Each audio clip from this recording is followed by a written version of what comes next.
Everyone, today I'm going to tell you how to speak English fluently without having any English background. So let me clear one thing. This video for those people, for those of us who can't speak English at all, not even at home. People who are very much familiar with English, so it's totally up to you whether you want to see this video or not. So I won't take much time of yours. So let's get started. Let's begin. सबसे पहले आपको English बोलने के लिए क्या करना है? अपने घर से ही स्टार्ट करना है. छोटे छोटे जो रोज़मर्रा की चीज़ें हो रही हैं, जैसे सुबह जब आप उठते हैं तो पहले महिलाओं के लिए बता दें, बच्चों के लिए बता दें कि ये कोई भी कर सकता है. चाहे बच्चे प्रैक्टिस करें तो वो मम्मी के ऊपर ऐसा कर सकते हैं, और मम्मियाँ कर रही हैं, अगर मम्मीज़ कर रही हैं तो वो बच्चों के ऊपर ऐसा कर सकते हैं. तो हम एक सीन ले लेते हैं, जैसे कि आपको सुबह सुबह आप अपने बच्चे को उठा रहे हैं और आप बोलते हैं कि उठो. सुबह सबसे पहले क्या होता है? यही होता है ना कि हम अपने बच्चे को उठाते हैं और बोलते हैं कि चलो उठो, नहीं तो स्कूल के लिए देर हो जाएगी, ऐसा बोलते हैं ना. तो आप क्या करना है, अगर बच्चा सो रहे हैं, सबसे पहले माताएं ही उठती हैं, तो आप उठ जाइए. और कैसे बोलेंगे? आपके मान लीजिए बच्चे का कुछ भी नाम है, आप बेटू बोल लीजिए, या फिर चलिए मोहित बोल लीजिए, या मोहित नाम रख लेते हैं, ठीक है, या राना रख लीजिए, राज रख लीजिए. तो गेट अप बेटू या गेट अप बेटा. क्या?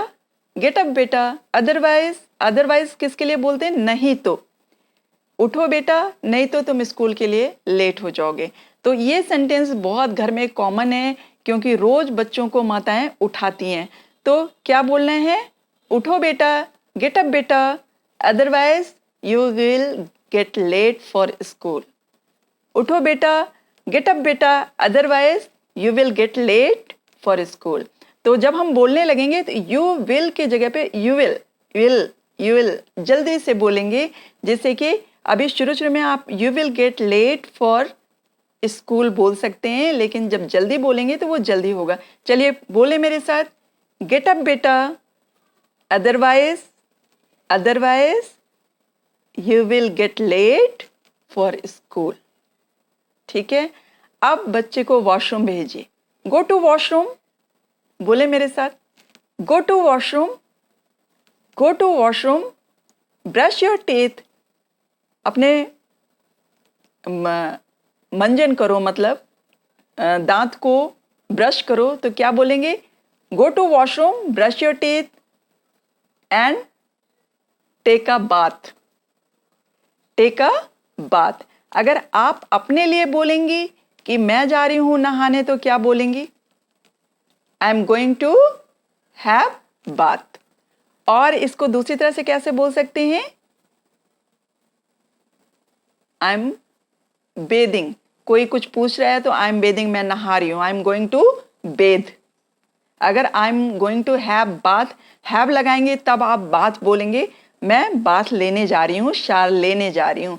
लेकिन अगर आप नहाने जा रही हैं या नहा रही हैं, जैसे आप नहा रही हैं और कोई बोल रहा है, हाँ क्या कर रही हो आप वॉशरूम में, what are you doing in washroom, तो आप क्या बोलेंगे? I am bathing. I am bathing मतलब मैं नहा रही हूँ. आई एम बाथिंग नहीं होगा. क्या? आई एम बाथिंग नहीं होगा. क्या होगा? आई एम बेदिंग. तो सबसे पहले क्या बोलना है आपको अपने बच्चे को? चलो एक बार फिर से रिपीट करते हैं. क्या बोलेंगे आप? उठो बेटा, गेट अप बेटा, otherwise you will get late for school.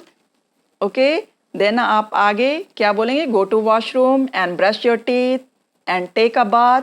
और टेक बाथ के बाद अगर आपने अपने लिए बोलना है कि मैं नहा रही हूं, तो I am taking bath, I am having bath.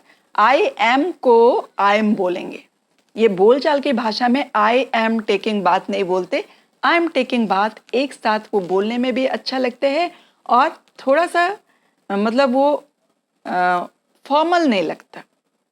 अपने घर में बोल रहे हैं I am taking bath, I am taking bath इस तरह से बोलचाल में नहीं बोलते, लिखने में आप बोल सकते हैं, लिखने में लिख सकते हैं, लेकिन अभी लिखना नहीं है। मेरा मकसद है घर घर तक इंग्लिश को पहुंचाना और सबको, यहाँ तक कि वो लेडीज़ भी बोल सकें जो कभी स्कूल नहीं गई हैं, उनके लिए भी है ये।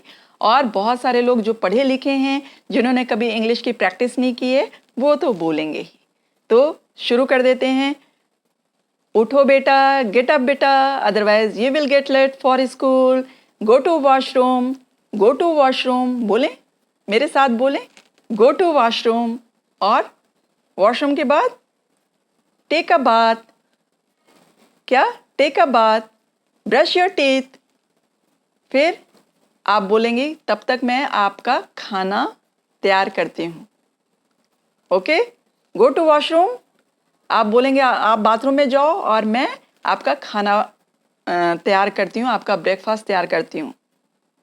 Till I am preparing your breakfast, और ये भी बोल सकते हैं till I prepare your breakfast. Go to washroom till I prepare your breakfast, ऐसा भी बोल सकती हैं। तो और जब बच्चा आ जाता है बाहर, आप उसको देते हैं खाना खाने के लिए, तो क्या बोलेंगे? खाना खाने के लिए अगर आप उसको दे रहे हैं तो क्या बोलेंगे? Have breakfast, have your breakfast, have your breakfast बेटा। तो ईट योर ब्रेकफास्ट ना बोल के आप हैव बोलेंगे। हैव हम कहाँ? किसी चीज़ को लेने के लिए, करने के लिए, रखने के लिए, बैठने के लिए। Have a seat please. अगर कोई आपके घर में आता है, आपको उसको बैठने के लिए कहना है, तो हैव अ सीट प्लीज़, मतलब इसका मतलब होता है बैठिए, हैव अ सीट प्लीज़। तो किसी को भी बैठाना हो, आपसे क्या बोलेंगे? चाहे अपने पति को, अपने बच्चे को, फर्स्ट टेक अ सीट भी बोल सकते हैं, हैव अ सीट भी बोल सकते हैं। और अगर आपको कुछ खाना खिलाना है, आप चाय स्नैक्स लाते हैं बाहर वालों को और बोलना है खाइए खाइए, हम लोग बोलते हैं ना जब लाके, तो have tea please, have snacks please, have some pakora please, तो ऐसा बोल सकते हैं, हैव सम पकौड़ा प्लीज़। किसी भी चीज़ को देने के लिए, खाने के लिए अगर हम बोलेंगे कि आप इसको खाइए, तो उसको क्या बोलेंगे? हैव। हैव जो होता है वो किसी चीज़ को खाना, रखना, बैठना, सबके साथ आप लगा सकते हैं। ये ग्रामर वाला हैव नहीं है, ये बोलचाल की भाषा वाला हैव है, ठीक है। और बाथ और बेद में फ़र्क पता चल गया। अगर आप खुद नहाने जा रही हैं तो आप क्या बोलेंगी?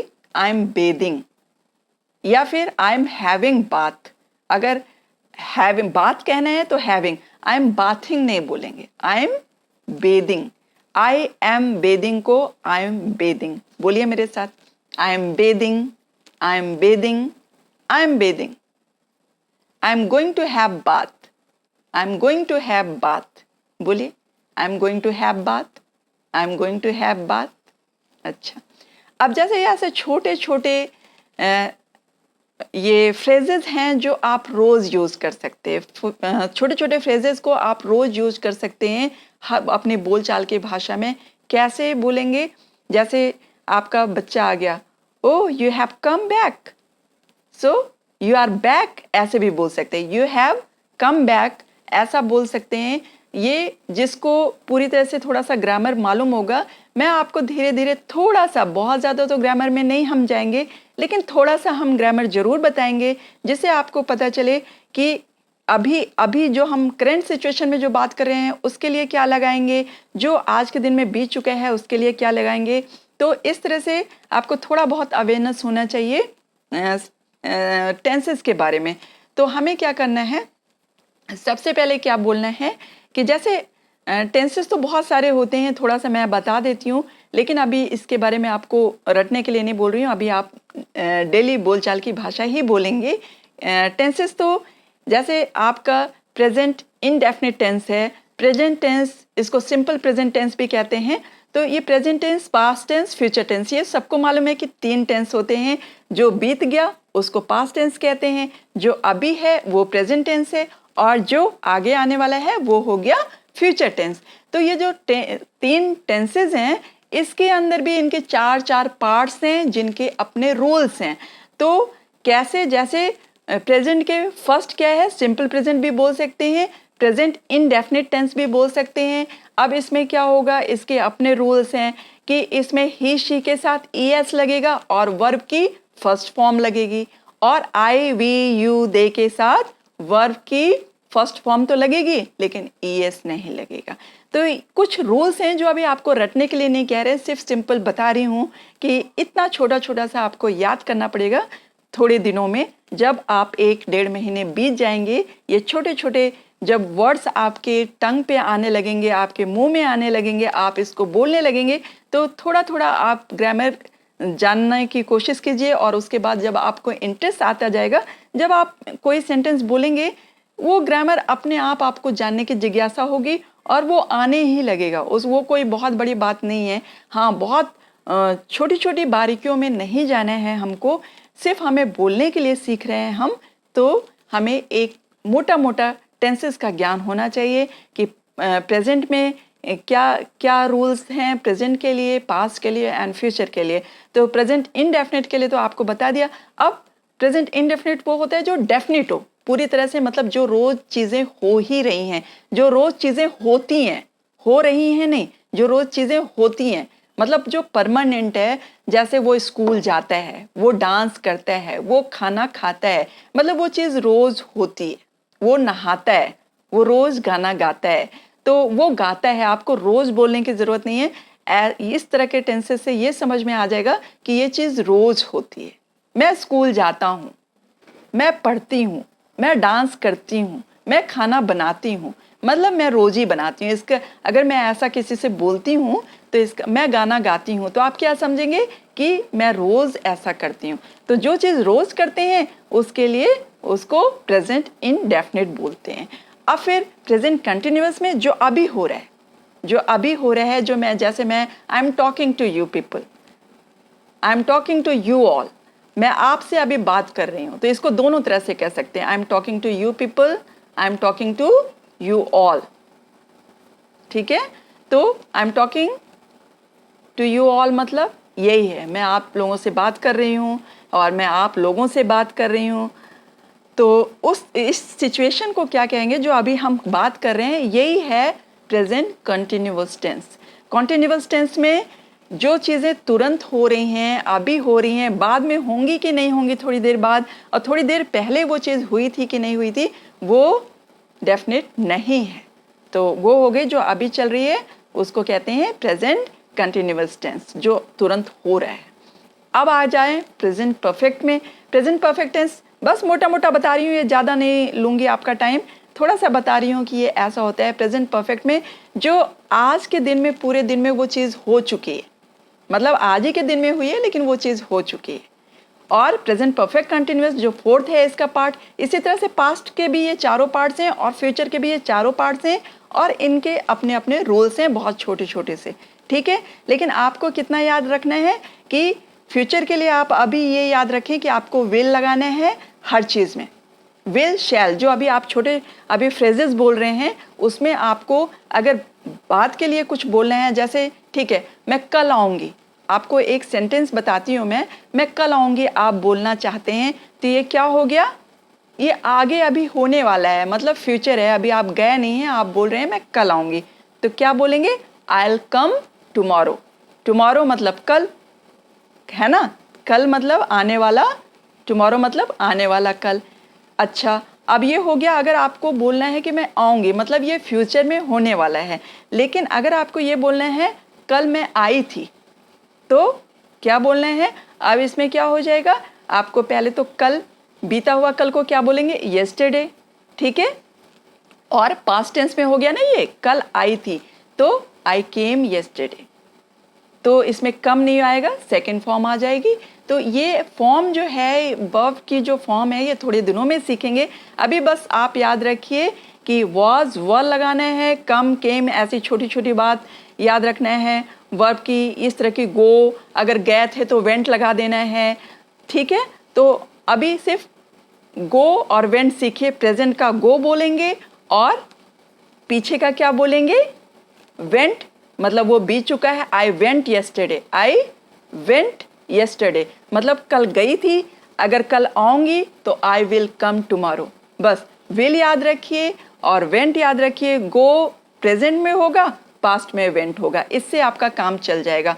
किसी भी चीज़ में कम केम। ऐसी छोटी छोटी बात याद रखिए। अगर आपको पास्ट टेंस में कहना है तो केम यूज़ करेंगे, प्रेजेंट टेंस में बात करनी है तो कम यूज़ करेंगे, और अगर फ्यूचर टेंस में बात करनी है वही आने जाने के लिए तो विल लगा के फर्स्ट फॉर्म लगा देंगे, मतलब कम लगा देंगे। ठीक है, I will come tomorrow, I came yesterday, I went yesterday. ठीक है, और आज के लिए कि मैं आज आ रही हूँ तो I am coming today, I am coming today. तो बोलें I am coming today, I went yesterday. अभी तो आपको सिर्फ ये प्रैक्टिस करनी है कि छोटे छोटे जो ये वाक्य हैं, सेंटेंसेस हैं, इसको आपको अपनी ज़बान पे लाना है। कैसे बोलेंगे? I went yesterday, I came yesterday, I have come.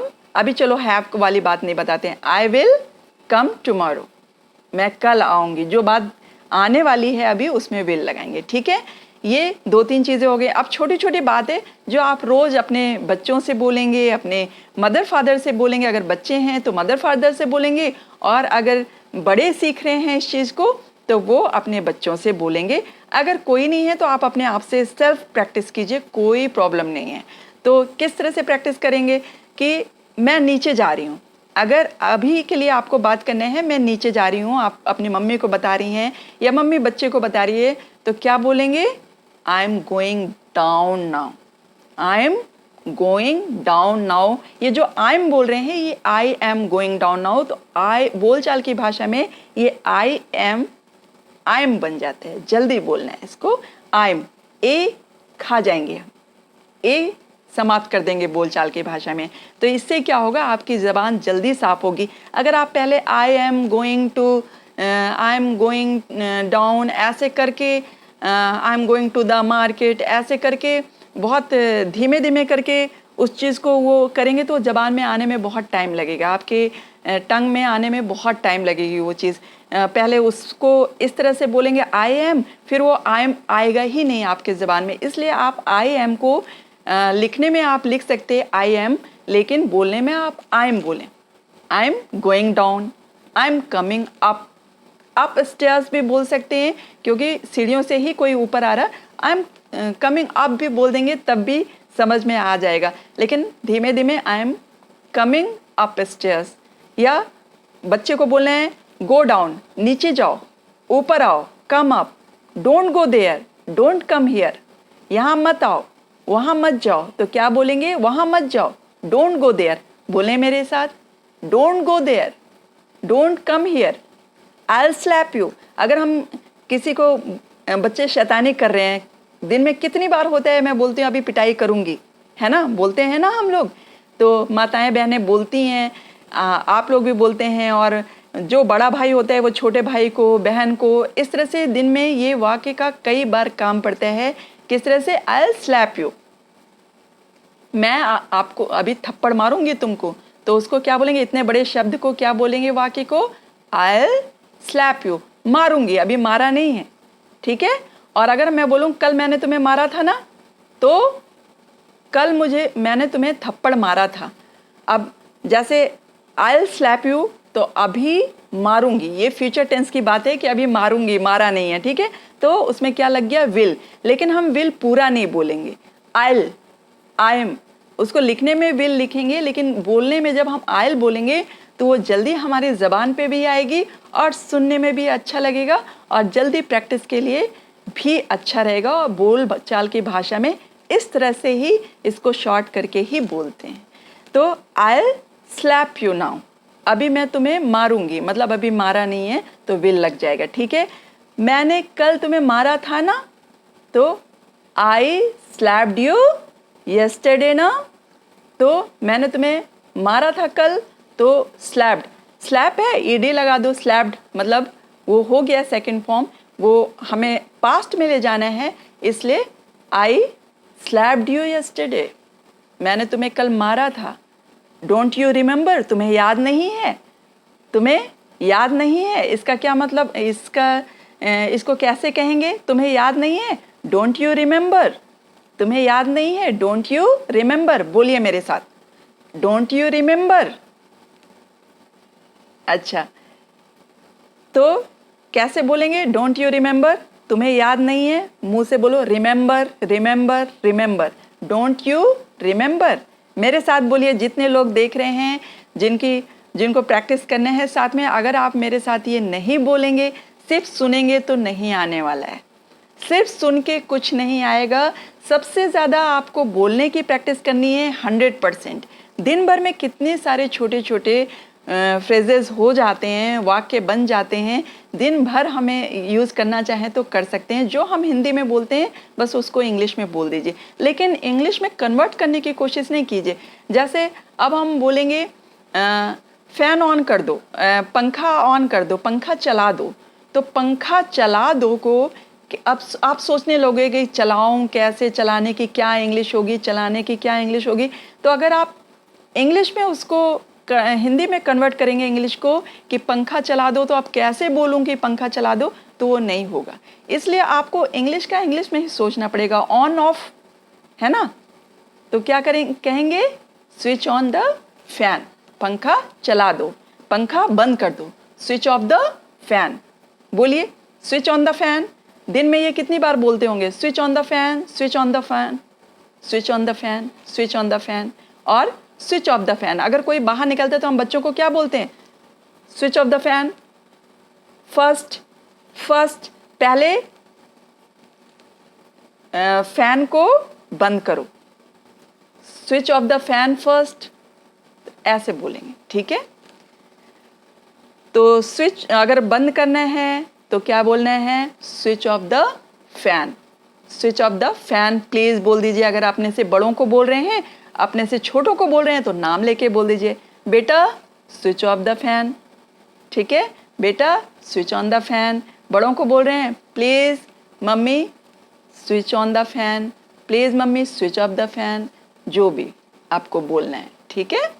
तो अगर आपको बोलना है अरे ये तो बंद है पहले, तो it's switched off already. It's मतलब इट इज़ को इट्स बोलते हैं बोलचाल की भाषा में। इट इज़ स्विच्ड ऑफ, हमको ये बोलना है तो इट्स स्विच्ड ऑफ, ठीक है। ये तो पहले से ही बंद है, इट्स स्विच्ड ऑफ, तो इट्स स्विच्ड ऑफ। तो जो इट इज़ है वो इट्स हो जाएगा, जो आई एम है वो आइम हो जाएगा, जो आई विल है वो आइल हो जाएगा बोलते समय। जब हम बोलेंगे तो इस तरह से इसका इस्तेमाल, इसका प्रोनाउंसिएशन जो है, प्रोनाउंस जो है, ये हम ऐसे करेंगे, क्योंकि प्रोनाउंसिएशन, एक्सेंट बहुत ज़रूरी है। जब बहुत सारे लोग हैं जैसे जिस भी जगह से हम बिलोंग करते हैं वो एक्सेंट आ जाता है हमारे अंदर। तो सबसे पहले तो वोकैबुलरी हमको ठीक करनी है अपनी, कि वोकैब कैसे, कितने सारे शब्द। वोकैबुलरी का क्या मतलब होता है कि ये शब्द, बहुत सारे जो वर्ड्स होते हैं, जो शब्द होते हैं, हमको कहाँ से मिलेंगे।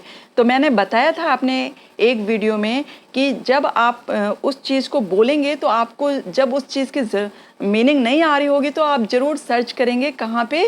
गूगल सर्च करेंगे, या फिर गूगल नहीं आता किसी को तो डिक्शनरी देखिए, और नहीं तो किसी से पूछ लीजिए। छोटे छोटे ये जो वोकैबुलरी है, इसको हम जितना ज़्यादा प्रैक्टिस करेंगे, एक दिन में 4 से 5 प्रैक्टिस करेंगे, तो दूसरे दिन जब हम उसको नहीं भी लिखेंगे, रिपीट करेंगे, तो वो अपने आप याद होती जाएगी, ठीक है।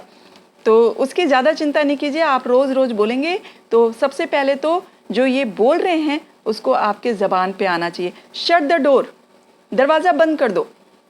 Shut the door, shut your mouth, अपना मुंह बंद रखो। क्या बोलेंगे? Shut your mouth. Don't speak much, ज़्यादा मत बोलो, ज़्यादा मत बोलो। डोंट स्पीक मच, ज़्यादा मत बोलो। कई बार हम बच्चों को बोलते हैं ना, कीप क्वाइट, चुप रहो। चुप रहो मतलब कीप क्वाइट, ज़्यादा मत बोलो। कीप क्वाइट मतलब शांत रहो। तो ऐसे भी बोल सकते हैं आप। दिन भर बोलिए keep quiet, don't talk much, ज़्यादा बात मत करो। एक होता है ज़्यादा बोलना, एक होता है ज़्यादा बात करना। तो अगर आप चाह रहे हैं कि किसी से बच्चों को ये बोलें कि ज़्यादा बात ना करो, तो क्या बोलेंगे? Don't talk much.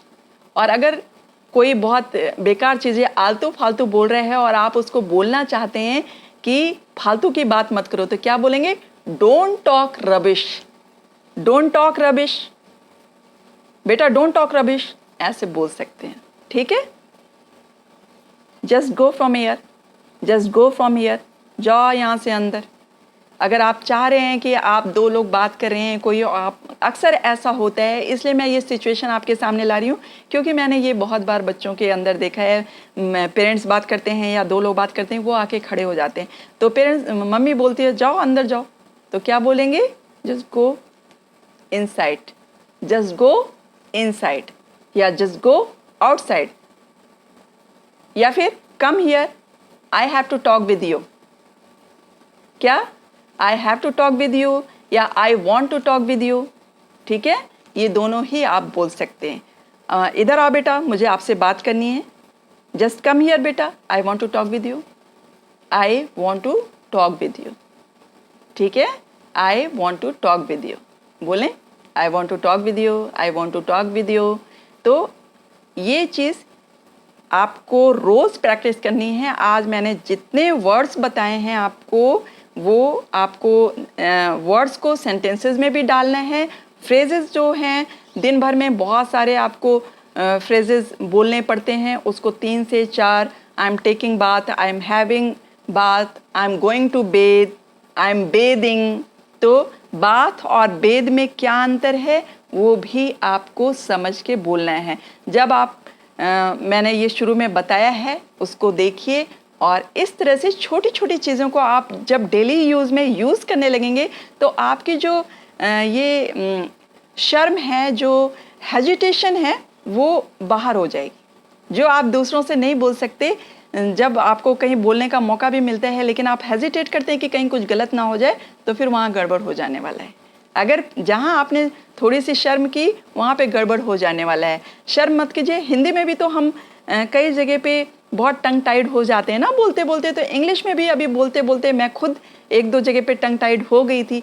तो ऐसा कुछ नहीं होता, हिंदी में भी टंग टाइड तो कभी भी हो सकते हैं, लेकिन आपको वो फ्लुएंसी, वो फ्लो आपकी ज़बान में होना चाहिए। एक बार प्रैक्टिस हो जाएगी तो आपको वो कुछ भी नहीं लगेगा, वो बहुत स्मूथली आपके वो मुंह में आएंगे वर्ड्स, और आप उसका अच्छी तरह से सेंटेंस बना सकोगे और अच्छी तरह से बोल सकोगे। तो चलिए, अभी क्या क्या रिपीट करना है आपको, कल के लिए क्या क्या दूं, जब तक मैं दोबारा फिर से नहीं आती हूं आपके पास, तब तक आपको क्या क्या चीज़ रट के रखना है, क्या बोलना है। एक तो ये रट लीजिए, वही जो सुबह रोज़ बच्चे को उठाते हैं आप, तो क्या बोलेंगे? गेट अप बेटा, otherwise you will get late. You will पूरा ना बोलिए, you will get late, you will get late, हाँ, otherwise you will get late. चलिए, अभी विल भी बोल सकते हैं, लेकिन यू विल गेट लेट, जल्दी से विल बोलेंगे तो यू विल गेट लेट, जो इतना लंबा सा सेंटेंस बनेगा तो उसको आप अच्छी तरह से शॉर्ट में जल्दी से बोल सकेंगे। तो गेट अप बेटा, otherwise you will get late for school, you will get late for school, ठीक है।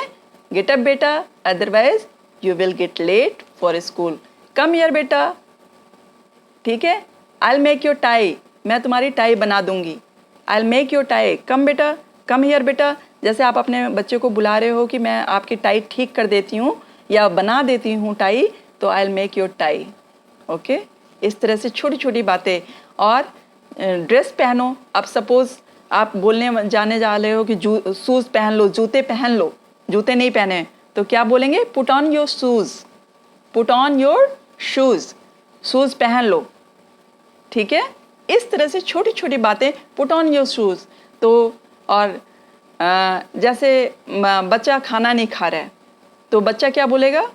आई वोंट हैव ब्रेकफास्ट, मैं खाना नहीं खाऊंगा। आई वोंट टेक ब्रेकफास्ट या आई वोंट हैव ब्रेकफास्ट। तो आप उससे पूछोगे वाई, क्या पूछेंगे? वाई, तो वो क्या बोलेगा? Because I am not feeling hungry, मुझे भूख नहीं है। तो pack my lunch, pack my lunch मतलब लंच दे दो मुझे, I will have in school, pack my lunch, I will have in school, ठीक है। इस तरह से आप छोटे छोटे वाक्य को रोज़ अपने, चाहे थोड़ा सा गलत ही हो कोई बात नहीं है, लेकिन जितनी चीज़ें अभी बताई हैं आप बहुत अच्छी तरह से उतनी चीज़ों को फर्स्ट जितनी भी मैंने इस वीडियो में इंग्लिश के सेंटेंसेस बताए हैं उतने आपको मुंह पे रट लेने हैं। जब आप रटेंगे ना तो रटने का ये मतलब नहीं है कि आप रट के बोलें। रटने का ये मतलब है आपकी इससे ज़बान साफ होगी। अगर आपको मैंने एक एक बार ही कोई चीज़ बता दिया तो फिर आप उसको भूल जाओगे। मैं उसको जोड़ दे के 2-2 3-3 बार इसलिए बता रही हूँ कि आप उसको रटो। नेक्स्ट टाइम जब हम आएँ इंग्लिश के दूसरी क्लास लेने के लिए तो आपको ये वर्ड्स में टंग टाइड आपकी नहीं होनी चाहिए। आप इसमें बिल्कुल भी स्टैमर नहीं करेंगे, मतलब बिल्कुल लड़खड़ाएंगे नहीं। आप ये अच्छी तरह से आपके ज़बान में इतने सारे जो ये सेंटेंसेस हैं ये रटे होने चाहिए। तब आप अगली क्लास लेंगे तो आपको कुछ उसके बेनिफिट्स मिलेंगे। अगर आप पहले ही जो आपको एकदम शुरुआत की चीज़ें बताई हैं अगर आपने वो अपने ज़बान पे नहीं लाए, सिर्फ सुनते रहे और कभी बोलने की प्रैक्टिस नहीं करेंगे ना तो कभी वो होने वाला नहीं है, कभी आप बोल नहीं पाएंगे। आपने बहुत छोटे छोटे बच्चों को देखा होगा, बिल्कुल अनपढ़, बिल्कुल पढ़े लिखे नहीं, फिर भी वो इंग्लिश बोलते हैं। क्यों? क्योंकि उनका एनवायरनमेंट ऐसा हो जाता है। बहुत सारे बच्चे, बहुत सारे बूढ़े पढ़े लिखे नहीं होते लेकिन वो इंग्लिश बोलते हैं क्योंकि वो कभी ना कभी इंग्लिश बोलने वालों के साथ में काम किया होता है उन्होंने। तो आपने अगर काम नहीं किया है इंग्लिश बोलने वालों के साथ में, कोई बात नहीं। क्या करना है, अपने साथ आप काम करो। रोज़ ये 2-4 शब्द दिन भर इंग्लिश में बोलें आप कि आज हमको ये 4 शब्द तो दिन भर बोलते ही रहना है जब जब मौका मिले। ठीक है? अब जैसे आपको किसी से पानी मांगना है, ओ आप बाहर से आए तो क्या बोलेंगे? I am back. बाहर से आए आप अपने घर में क्या बोलेंगे? I am back. मैं बाहर से आ गई हूँ, मैं आ गई हूँ। हिंदी में ऐसा बोलते हैं ना हम लोग कि मैं आ गई हूँ, मैं आ चुकी हूँ। तो उसके लिए बोलचाल की भाषा में क्या बोलेंगे? I am back. अगर किसी से आपको पानी मांगना है उसके बाद तो क्या बोलेंगे? Get me a glass of water बेटा। I am very much tired. मैं बहुत थक गई हूँ। ऐसा बोलते हैं ना, मैं बहुत थक गई हूँ, मुझे एक ग्लास पानी दे दो। तो आप किसी से अगर पोलाइट वे में बोलना है तो please give me a glass of water, या give me a glass of water please, या फिर get me a glass of water please, ऐसा बोल सकते हैं। ये पोलाइट शिष्टाचार की भाषा होती है जिससे कि अगले को आप संबोधित कर रहे हैं, आप गुस्से में नहीं हैं। इससे ये पता चलता है आप उससे प्यार से मांग रहे हैं। तो अगर आप बाहर से आ रहे हैं तो चलिए ये सिचुएशन भी आपको क्या करना है, नहीं भी आ रहे हैं तो आप अपने घर में बना लीजिए और बोलिए इस चीज़ को, I am back. Oh I am very much tired today. I am very much tired today. I am very much tired today. मैं बहुत थक गई हूँ। तो उसके बाद give me a glass of water please, get me a glass of water please, दोनों बोल सकते हैं आप। ठीक है? तो इसको रटिए। गेट मी, पहले get me a glass of water, a glass of water, ऐसे रटिए। Get me a glass of water, a glass of water please, a glass of water please. इस तरह से आपको रटना है। मतलब रटने का मतलब है आपको अपनी ज़बान साफ करनी बोलते हैं इसको। जब वो शब्द आप जितनी बार रेपिटेशन में रिपीट करेंगे, जितनी बार आप रिपीट करेंगे उस शब्द को, उस सेंटेंस को, तो आपकी बोलने की जो फ्रीक्वेंसी है उतनी ही अच्छी हो जाएगी। ठीक है ना? तो फॉर टुडे समाप्त करें। तो आज के लिए बस इतना ही। और आप प्रॉमिस कीजिए जितनी सारी बातें बताई हैं मैंने आपको वो बोलना ही बोलना है। तभी आगे फिर कुछ वर्ड्स के साथ में आऊँगी, कुछ फ्रेजेस के साथ में आऊँगी, कुछ सेंटेंसेस के साथ में आऊँगी और धीरे धीरे आपको जितनी ज़रूरी है उतनी ग्रामर भी बताऊँगी। ठीक है? क्योंकि अभी आपको एग्ज़ाम नहीं देना है इसलिए ग्रामर में नहीं जाएंगे हम।